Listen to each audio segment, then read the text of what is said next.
산중문답 200. 산에서 누가 묻기에 200.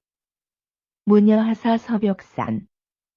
누가 산에 돼 사느냐고 묻기에 소이불답 신저한.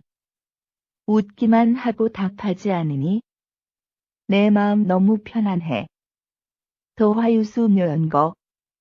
물에 복숭아 꽃잎 떨어져 아득히 흘러가는 이 산. 별유천지 비인간. 다른 세상이지만 인간 세상은 아니라옷. 감상일 오세주. 이 시는 후세 사람들이 시선이라고 부르는 200의 작품이다. 시선이라는 말은 글자 그대로 시를 짓는 기교나 시의 내용에서 느끼는 기풍이 마치 신선과 같다는 뜻이다. 사실 200은 수많은 시를 지었다. 속된 말로 밥 먹듯이 지었다. 즐거워도시, 괴로워도시, 친구를 만나도시, 술을 먹어도시, 그야말로 시가 그의 생활이었다. 200의 시는 표현 기교에 있어서 결코 꾸미거나 고치지 않았다. 있는 그대로 마치 이미 다 익은 과일 나무에서 과일을 따듯 그렇게 쉽게 시를 지었다. 내용에 있어서는 인간의 욕심은 물론 욕심의 그림자도 보이지 않는다. 이런 점은 그의 여러 작품에서 확인된다. 그래서 그는 시선인 것이다.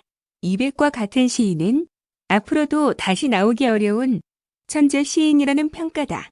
시 산중문답은 200의 이러한 특징을 잘 나타내는 작품이다. 단 20자의 글자로 그의 마음을 그의 사상을 가장 견고하고 산뜻하게 표현한 시이다. 1구를 보자. 무녀하사서 벽산.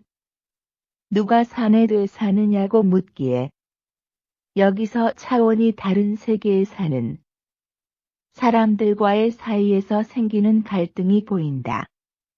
즉 200이 무슨 일로 시골에 와서 살게 되었다. 그러나 그곳 시골 사람들은 200과 같이 이름난 사람이 재주 있는 사람이 이렇게 한적한 시골에 사느냐고 묻는 것이다. 아마도 그들은 마음속으로 200이 틀림없이 몰락했거나 병이 들었거나 쫓겨났을 것이라는 생각을 하고 있었는지 모른다. 아마도 그런 대답을 기대하고 물었는지도 모른다. 이 구를 보자. 소위 부답심사한. 웃기만 하고 답하지 않으니 내 마음 너무 편안하다. 여기서 웃기만 하고 대답하지 않은 이유, 소위 부답은 무엇인가? 아마 처음에는 200이 있는 그대로의 이유로 대답했을 것이다. 이를테면 도시가 아무리 좋고 벼슬이 아무리 좋다고 해도 그것은 여러 가지로 신경 쓰이는 일이라고 말이다. 윗사람, 아랫사람 눈치도 봐야 하고 근무 시간을 지켜야 하고 격식도 지켜야 하는 등의 성가신뿐 아니라 승진을 위해 머리를 쓰고 혀를 녹이고 피를 말리는 노력과 경쟁의 대가를 치루어야 하는 것이다.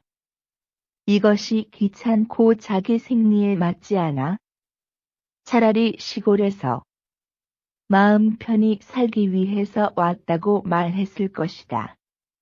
그러나 시골 사람들은 200이 보는 앞에서는 수긍하는 말을 하였지만 그들의 속마음에서는 결코 납득하지 않는 태도를 보이는 것이다. 200은 이것을 안 것이다. 아무리 설명해도 결코 받아들지 않는 그들에게 자꾸 이야기할수록 더욱 이야기하는 본인의 마음만 답답해질 뿐이다. 그래서 이후로 물어도 대답하지 않고 그저 웃고만 것이다. 사실대로 말을 하면 이 사람도 또 같은 반응을 보여 200의 마음을 답답하게 할 뿐이기 때문이다. 그래서 대답을 하지 않는 편이 마음이 편하다는 것이다. 이 사람들은 도시의 번화함과 벼슬살이의 해환과 더러움을 겪어보지 못한 사람들이므로 그런 생각을 가지는 것이 당연하다는 것을 알게 된 것이다. 3구를 보자. 도화 유수묘 연거. 물에 복숭아 꽃잎 떨어져 아득히 흘러가는 이 산. 이곳에서는 200이 사는 세계를 단 하나의 자연 현상으로 표현해준다. 곧 그가 살 곳으로 선택한 청산, 산이 높아 비탈진 골짝 물에 떨어진 복숭아 꽃잎은 흐르는 골짜기 물을 따라 한없이 흘러가는 자연 법칙이 지배하는 곳이라는 것이다. 복숭아 꽃잎은 바람이 불어서 떨어지고 떨어진 잎 열앗 중에서 골짜기 물에 떨어진 것은 흐르는 물 따라 높은 곳에서 낮은 곳으로 그 높이의 차이가 없어 물이 정지할 때까지 그렇게 멀리 흘러가는 것이다. 아무것도 거부하는 것이 없다. 그냥 자연 법칙에 순응하는 것이다. 사람처럼 처지에 따라 싫어요. 지금은 너무 바빠요. 더 중요한 약속이 있어 못 가요라고 말하지 않는다. 많은 이익을 남기기 위해 억지로 과일을 익히지도 않는다. 남의 시선을 의식하여 가장하거나 싫어도 억지로 행동하지도 않는다. 억지로 참지도 않는다.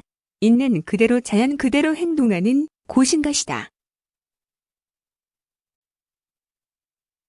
4구를 보자. 별유천지비 인간. 다른 세상이지만 인간 세상은 아니라오. 이곳에서 200은 서로 대립되는 도세계인 청산세계와 인간세계를 제시하고 청산의 세계를 긍정하고 있다.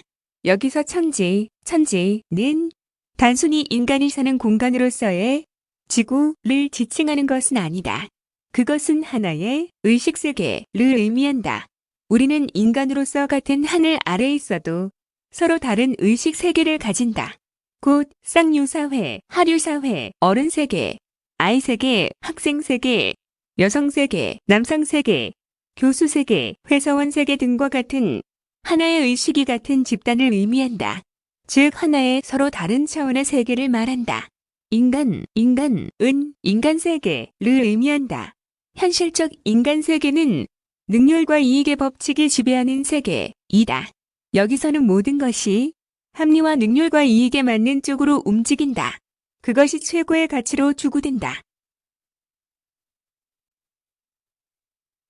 이 두 개념을 종합하여 위 구절의 의미를 새겨보면 결국 내가 사는 곳, 청산은 분명 다른 세상인데 무엇이라 정확히 이름 붙일 수는 없지만 확실한 것은 능률과 이익 법칙에 지배되는 인간 세상은 아니다 라는 것이다. 200이 긍정하는 청산의 세계는 인간의 욕심이 배제된 세계다. 걱정이 없고 무리가 없는 자연스러운 세계, 구속이 없는 진정 자율스러운 세계다. 그가 부정하는 세계는 능률이 강요되고 이익이 추구되어 눈치와 체면과 욕심이 난무하여 경쟁과 음모와 무리가 자행되는 인간 세계다. 결국 그는 이 시에서 우리에게 당신들은 어느 쪽을 선택할 것인가를 묻고 있다. 200은 이 시를 통하여 끊임없이 권하고 있다.